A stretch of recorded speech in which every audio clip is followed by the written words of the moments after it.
이벤트 올린 순서대로 공 원장님 부활에 대해서 좀 들어봤으면 좋겠습니다. 오늘 성금요일인데 좋은 주제인 것 같습니다. 감사합니다.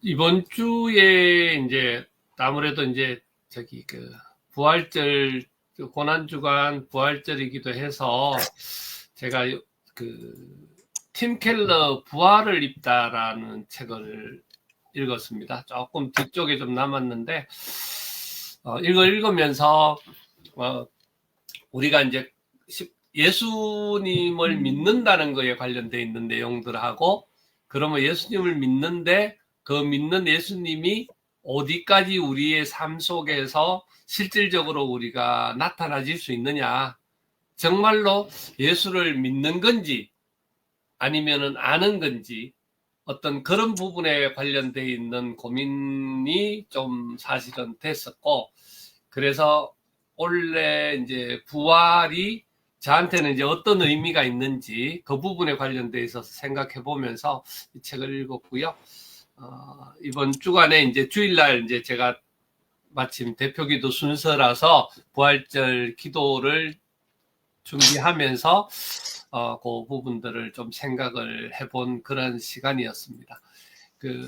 팀 켈러 부활을 입다 이 책인데, 결국은 이 부활이 저 같은 경우에 마지막에 이제 내용들을 이렇게 보니까 여러 가지 내용들이 있습니다. 여기서 내용 중에서 보면 기본적으로는 부활이 진짜 역사적인 사실이다.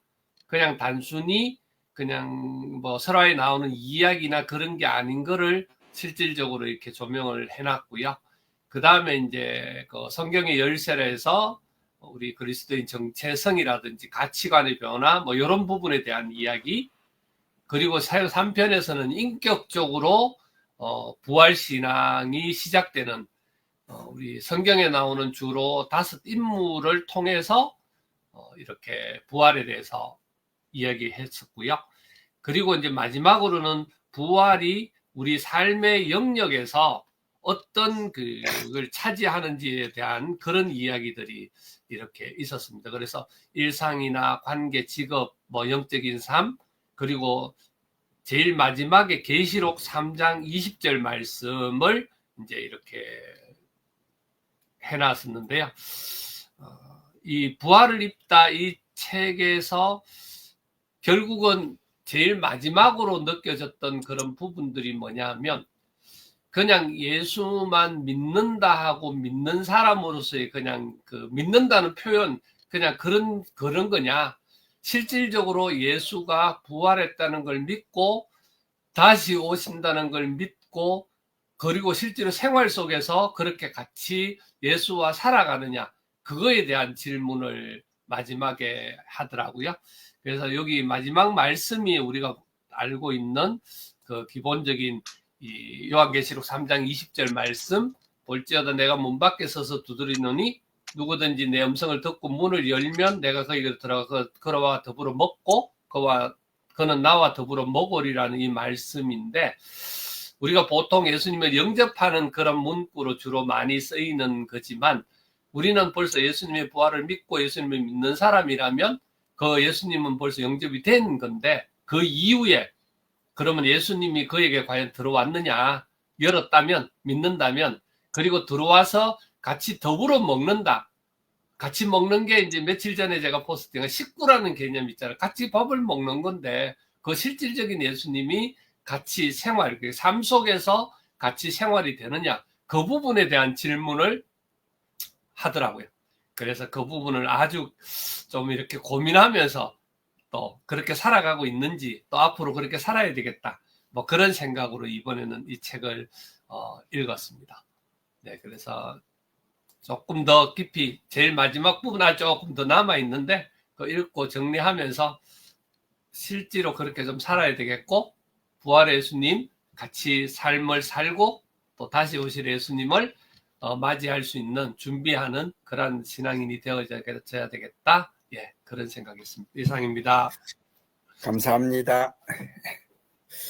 행복감성 코치님, 저희 모임은 얼굴을 보여주면서 하는 모임입니다.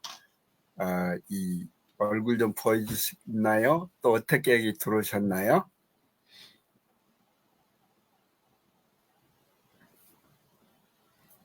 네, 일단 연주 대표님 먼저 발표 부탁드리겠습니다.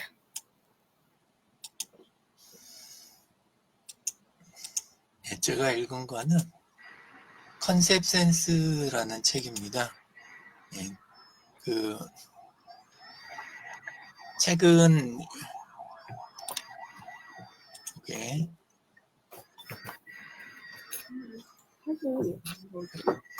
예, 요시다 마사이데라는 요분이 이제 쓰신 책인데, 행복감성 코치님 저기 마이크 켜셨네요? 이야기 하실 모양이신가 본데? 제가 중간에 너무 죄송합니다. 뭐를 켜야 돼? 미트를 처음 써봐가지고. 그러면 제가 조정을 하고 말씀드릴게요. 하단에 카메라가 있습니다. 마이크 옆에. 이건가? 안 되는데. 아무리 켜도 안 되는데. 마이크 옆에 테레비 같은 그런 톳이 있는데 거기에 사선이 그어져서 뭐 타치하면 사선이 없어지면서 얼굴이 나옵니다. 뭔가 있는데. 허용. 허용이 되는데. 네, 보였습니다. 감사합니다. 죄송해요. 어떻게 여기 들어오셨어요? 저기 항상 보면은 저희 단톡에 있어서 들어가야지 근데 시간을 잘 몰라가지고 못 들었어요. 죄송합니다. 들어갈지 뭐 그래 우리 준비하다 보니까 그래서 누가 말씀하시고 들어왔는데 너무 제가 폐를 끼친 것 같아서 오늘 하고 제대로 옷을 갖추고 다 그래서 피디님과 너무 죄송해서 죄송합니다. 접시를 못 차렸어요 제가. 예, 환영하고요. 듣기만 하셔도 됩니다. 네, 유 대표님 부탁합니다. 네, 화면 다시 공유하겠습니다.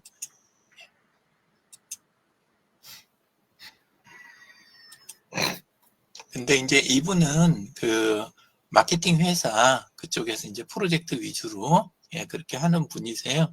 근데 책을 그냥 그 컨셉 관련된 책들이 좀 있긴 있는데, 근데 요 책이 그 현업에서 오래 고민한 흔적이 좀 이렇게 많이 보이더라고요. 실무를 많이 해보신 분, 그래가지고 그 정리가 좀 많이 돼 있어가지고 책을 이렇게 권하고 싶습니다.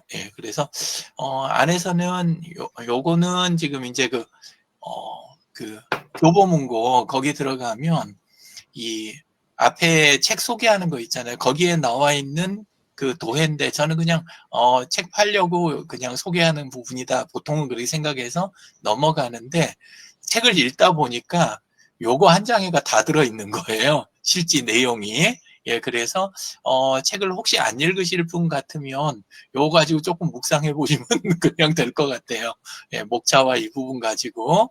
그래서 요거가 정리가 이제 많이 되거든요. 이제 그런데 당연히 이제 책에는 훨씬 중요한 이야기들이 많이 들어 있으니까. 근데 이 책 읽는 방법이 읽어보니까 저의 도해 먼저 한번 딱 보고 그 다음에 들어가면 책 안에가 다 밑줄이 그어져 있어요. 죄다 중요한 부분이.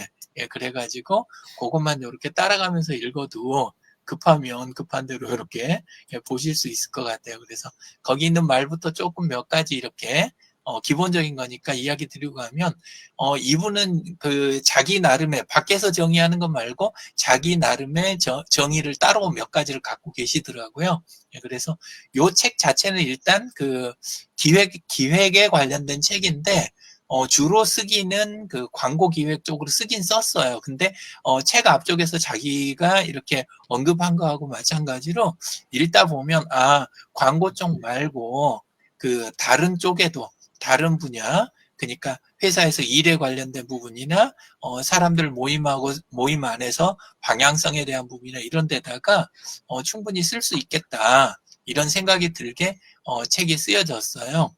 그렇기도 하고 이제 그 부분 아니었으면 제가 안 봤을 거예요. 왜냐하면 광고책 그냥 보기에는 뭐 본 게 이제 워낙 많으니까 그랬을 텐데 다른 쪽으로도 충분히 쓸 수 있겠다 이런 생각이 들고 컨셉의 정의를 어떻게 해놨냐면 기존 사회에 당연한 상식이 빠뜨린 사람들이 아직 자각하지도 채우지도 못한 욕구를 충족하고 이상적인 사회에 지금보다 한 걸음 더 나아가기 위한 그런 제안의 방향성에 대한 아이디어 창조의 원천이자 기획의 골자 이렇게 이제 해놨는데 이 자료는 제가 공유를 해놨으니까 링크 타고 들어가시면 될 거예요. 그리고 컨셉 센스라는 말은 원래 없더라고요.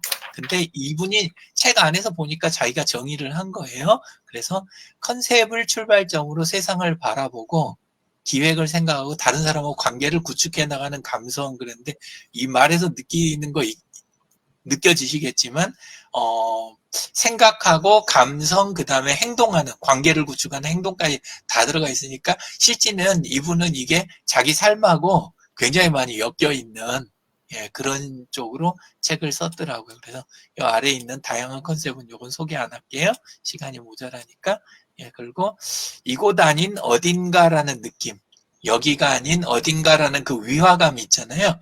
그게 이 책에서 이제 출발점이 되는 거예요. 그러니까 내가 지금 현재 놓여 있는 그 사람들이 갖고 있는 고정관념 있잖아요. 기존에 그거에서 어디로 갔으면 좋겠다라고 하는 그 방향성, 그 사이 부분을 표현하는, 그 사이를 표현하는 그거를 여기에서는 컨셉이다. 이렇게 이제 잡아갖고 아까 보여드린 대로 요 부분 가지고 요약을 했는데 이게 원래 이제 광고나 다른 데서는 요걸 조금 간략하게 해가지고 우리 육하원칙 비슷하게 그냥 그 요소만 이렇게 가지고 하는데 여기서는 하나하나 부분을 4장, 5장, 6장 부분 있잖아요. 앞쪽에서는 주로 이제 컨셉 자체에 대한 이야기, 왜 필요한지 요런 이야기들 가고 뒤쪽에 가면 요거 이제 하나하나씩 뜯어가지고 안내하는 그런 쪽인데 저는 읽으면서 이제 그 미보치과 그쪽하고 제 이제 그 지금 하고 있는 CDMS 그쪽에 있는 업체들 요런 쪽들 생각을 하면서 읽으니까 굉장히 좀 많이 와닿더라고요. 그래서 지금 미보치과는 치아로 전하는 사랑이라는 요거가 컨셉이구나. 근데 이제 그거의 각 부분을 진행하고 넘어가는 게 여기서 보면 할아버지 컨셉, 부모 컨셉, 자녀들 컨셉 이래가지고 이제 일종의 그 계층형 구조 그 컨셉도 계층형 구조를 가져야 이게 구체화된다. 그 부분에 대한 부분이 있는데, 약간 지금 나와 있는 게 최종 컨셉은 있는데 나머지 부분에 대한 부분을 좀 더 명확히 하는데 쓰면 되겠구나. 이런 생각을 가지고 읽었습니다. 근데 책이 괜찮더라고요. 지금 조금 더 자세히 읽어야 될 것 같아요. 뒤쪽에 보면 이제 뒤쪽에 가서 그걸 활용하는 방법에 대한 거 사용법이 5장이 이제 뒤쪽에 가면 그래갖고 사용법, 활용법 이렇게 나눠가지고 해놨는데 책이 괜찮더라고요. 그래서 소개해드립니다. 더 사실 조금 더 하고 싶은데 보니까 벌써 19분이에요. 좋은 책 소개 감사합니다. 저 밀리에 사제에 있으니까 벌써 있을 것 같습니다. 네, 있습니다. 네, 강영미 실장님 부탁합니다. 네.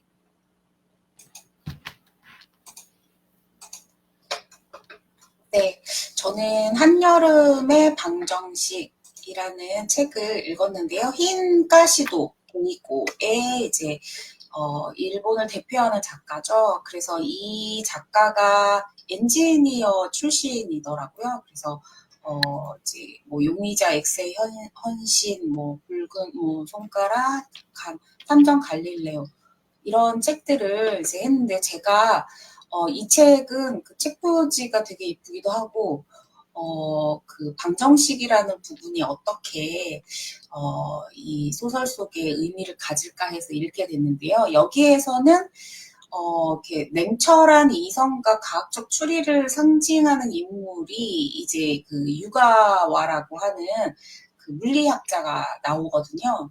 그런데 여기서는 이성이 아닌 감성의 개입이 눈에 이렇게 띕니다. 그래서 사람을 위한 과학 이런 철학을 좀 보여주는데 이게 이제 인간적인 따뜻함과 공감 능력이 이 책에 굉장히 많이 깔려 있어요. 그래서 이 책이 이렇게 단순한 추리의 그런 부분을 좀 넘어서 인문적 사유를 좀 고민하는 좀 그런 갈등 구조가 이렇게 있어요. 그래갖고 이 방정식처럼 여기서는 과학적 수식을 넘어가지고 그 인간관계의 얽힘들을 이렇게 표현하는데 이 책을 보고서 아, 바닷가에 좀 살고 싶다라고 할 정도로 이 배경이 되는 게 바닷가 마을이거든요. 이제 거기에서 이제 벌어지는 살인 사건의 얘기인데 이 부분에서 이제 환경 문제에 대한 메시지도 많이 좀 담겨져 있고 정의란 또 무엇일까? 진실은 항상 또 밝혀져야 되는가? 이런 좀 철학적인 여운을 좀 남기는 것이 좀 저한테 좀 인상 깊었어요. 그리고 여기서 소년이 나오는데 소년의 시선으로 본 이 순수성 이런 부분 이제 관찰자로 나오는데 여기에서 이제 성장하는 부분들도 나오고 이러면서 어른들이 이렇게 바라보지 못하는 그런 시각들을 제공하기도 합니다. 그래서 오랜만에 이제 스릴러, 추리 소설이긴 한데 여기서는 우리가 이 가족들과 그 삶의 그런 이제 관계 속에서 그 진실에 대한 부분을 어디까지 이렇게 담아내는가 이런 부분들이 이 소설에서 굉장히 좀 잘 표현되어 있는 것 같고요. 이게 갈릴레오 시리즈 중에서 가장 좀 감성적인 부분들을 많이 담은 이제 이야기예요. 그래서 마지막에는 이제 반전도 있고 이러면서 나름대로 이 물리학자, 과학자의 시선에서 이제 이런 이렇게 사고의 방식들 이런 부분들이 되게 재미있게 읽어가지고 쑥 한 번에 읽게 되는 그런 추리 소설입니다. 이상입니다. 감사합니다. 이거 읽을 그 키워드가 많은데요. 예, 하여튼 저도 도전하겠습니다. 예, 저 공유하고 말씀드리겠습니다.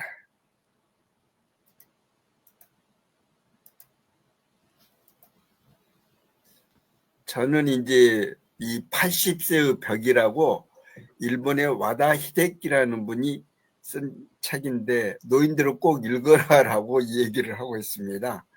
이게 일본 최고의 노인 정신의학 전문의인데요. 이분이 행복은 주관적이어서 없다보다는 있다는 생각으로 삶을 살아라. 건강하게 오래 살겠다는 강박은 주의를 해야 된다. 근데 이분이 책을 이 70세가 노후의 갈림길이라는 책을 써가지고 히트를 했어요. 이제 그 다음에 이제 이 책을 또 소개했는데 이분이 1946년생이니까 명년이면 80살이 되는 거죠. 여기에서 좀 특이한 소개를 많이 하고 있습니다. 이분이 이제 그 일본의 요쿠 후카이 병원이라는 데 이제 공립병원이에요. 근데 여기에서 노인 전문 병원인데 해마다 100명 가량의 시술을 해부하고 연구를 했는데 그 연구를 하다 보니까 80세가 넘으면 누구나 몸속에 암이 있다라는 거죠. 모르고 사는 사람이 많다. 이제 그렇게 소개해서 이분이 주장하는 게 사실은 먹고 싶지만 건강에 해롭다고 상가하는데 그러지 말라라는 거죠. 몸을 움직이기도 힘든데 건강을 위해서 무리하게 운동한다. 너무 무리하게 운동하지 말라고 그래요. 좋아하는 담배나 술을 건강에 해롭다고 상가하는데 이것도 먹고 싶으면 먹고 담배 피우고 싶으면 피워라. 하고 싶은 일이 있지만 이 나이에라고 참는데 그러지 말라라는 거죠. 효과를 느끼지 못하면서도 오래 살려는 마음에 계속 약을 먹는데 그 약 먹어서 도움을 받느냐라고 질문을 합니다. 그래서 80세가 넘으면 건강검진을 안 해도 된다라고 얘기를 하고요. 싫어하는 것을 참지 말고 좋아하는 일만 해라. 그 일을 하면은 그 일이 누군가를 도와서 사회에 도움이 된다라는 사실의 가치를 두어라. 먹고 싶은 것은 아까 나왔죠. 참지 않고 먹어라. 혈압 혈당치는 무리하게 낮추지 않아도 된다. 암 제거는 필요하지 않다. 담배 피우는 나이가 들수록 줄어든다. 그러니까 피우고 싶으면 피우라라는 얘기죠. 자동차 운전은 계속하는 것이 좋다. 우리 나이 들면은 자동차 사고가 나이 든 사람이 많이 나니까 운전증 반납하라고 그러죠. 근데 이분은 그 운전을 함으로 해서 건강을 유지하기 때문에 운전면허증을 반납할 필요가 없다라고 얘기를 했습니다. 그래서 이게 이제 닥터실 고원장님은 어떻게 보실까 궁금하고요. 이제 그 다음에 이것이 연결해서 실천편을 냈어요. 그래서 약 80가지 방법을 소개를 했는데 프롤로그에 보니까 건강 수명을 연장하는 핵심 방법이 그만두지 않기, 참지 않기. 아까 나왔던 액을 유사지요. 그래서 맛있게 충분히 먹어라. 15가지 소개하는데 핵심 체크를 또 이렇게 요약을 했어요. 약과 의사와 수치를 의심한다. 17가지를 소개하는데 이렇게 하고 뇌와 마음의 자유를 허락한다. 13가지 소개하고 안 되는 일은 훌훌 털어버리고 잘 되는 일은 계속한다. 21가지를 소개하고 논다, 외출한다, 웃는다. 14가지 소개해서 이분이 이 2가지 책을 한꺼번에 소개를 했는데 고 원장님 의견을 한번 잠깐 듣고 마무리하도록 하겠습니다. 아니, 저기 내용은 모르지만 제가 바로 읽어보고 싶은 그런 책인 것 같습니다. 어차피 예. 어떤 방향을 잡느냐의 어떤 그런 문제들이니까 저는 지금 방금 네. 전에 이야기한 게 뭐 80세 이후의 어떤 어르신들 뿐만 아니라 우리 좀 더 젊은 사람들도 충분히 그 중에서는 뭐 필요한 내용들은 내 걸로 만들어 보고 싶다. 그런 생각들이 딱 바로 봤는데도 참 좋은 것 같아요. 그래서 그거를 네. 무조건 아니다. 뭐 이렇게 해서 병원의 진료나 모든 걸 배척하는 것도 문제지만 거기만 너무 맹신해서 여러 가지들을 제약하는 것도 굉장히 사실은 그거 자체가 스트레스니까 그런 부분에 관련돼 있는 내용을 조금 저도 살펴보고 싶고요. 이게 뭐랍니까? 원래 암 같은 거, 특히 갑상선이나 이런 거 옛날에는 거의 그러니까 검사를 안 했으니까 발견이 거의 안 되고 그냥 잘 지나갔는데 그거를 검사를 많이 도입을 하다 보니까 어마어마하게 늘어난 거죠. 그때보다 늘어난 게 아닌데 그런 식으로 표현하더라고요. 그래서 저도 그 책도 좀 읽어보고 싶습니다. 이번 주간에 되면. 네. 근데 책은 밀리의 서재는 안 나오네요. 이게 조금 오래돼서 네. 도서관에서 저 다 빌려왔어요. 아, 이거 2권 다요. 행복감성 코치님, 이 느낌을 좀 말씀을 드리고요. 혹시 최근에 읽고 계신 책 한 권 좀 소개하실 수 있는지요? 마무리 부탁드리겠습니다. 저 너무 준비 없이 좋아서 정말 송구한 마음 크고요. 지금 보니까 이게 제가 조남을 감히 불러도 될지 모르겠지만 세 분 다 이렇게 항상 봐왔던 이렇게 속에 한 2년 정도를 제가 뵀던 분이라서 오늘은 용기를 내서 들어왔어요. 그런데 생각보다 굉장히 짜임이 있고 구조가 있는 것 같아요. 다른 데 옆에 가면은 각자의 소리를 갖다가 맥락이 없이 막 이렇게 그렇게 하는 걸 봤는데요. 저도 사실 그 동네나 이런 데서 이제 이런 독서 여기 감히 그렇게 말씀 표현을 못하지만 오늘 받은 소감은 어느 한 주제에 치우치지 않고 골고루 본인들이 이제 읽었던 책을 얘기하는데 저는 교육을 조금 하는 입장이라서요. 요즘 스몰스택이라고 해가지고 20대 학생들이 너무 힘들어하고 버거워해요. 너무너무 많이 바뀌니까요. 학교 전공교육을 받더라도 취업하는데 또 다른 것들이 요즘은 다 면접을 보는데 다 동영상 AI를 찍어오라 그러니까 많이 그런 부분에 굉장히 익숙할 것 같지만 실제로는 익숙하지 않아서 당황해하는 그런 걸 보면서 하루에 한 가지씩만 바뀌어보자 그래서 제가 아주 예전의 책을 다시 해서 너희들이 크게 바뀌려고 하지 말고 작은 거 하나부터 바꿔서 이렇게 하자고 심신 안정을 좀 주려고 그렇게 하고 있습니다. 너무 감사합니다. 저희는 매주 금요일 날 아침 8시 시작해서 8시 반에 끝내려고 하는 이런 모임인데요. 네. 한 주간 자기가 읽은 책을 소개하는 그런 코너입니다. 그래서 지금 한 5분 정도 이렇게 소개하는 그런 시간들을 가지니까요. 이 관심이 있으면 계속 참여를 부탁을 드리겠습니다. 감사합니다. 날씨가 더워지고 있습니다. 건강 챙기십시오. 네. 편안히 마치겠습니다. 감사합니다. 감사합니다. 감사합니다. 감사합니다. 고생하셨습니다.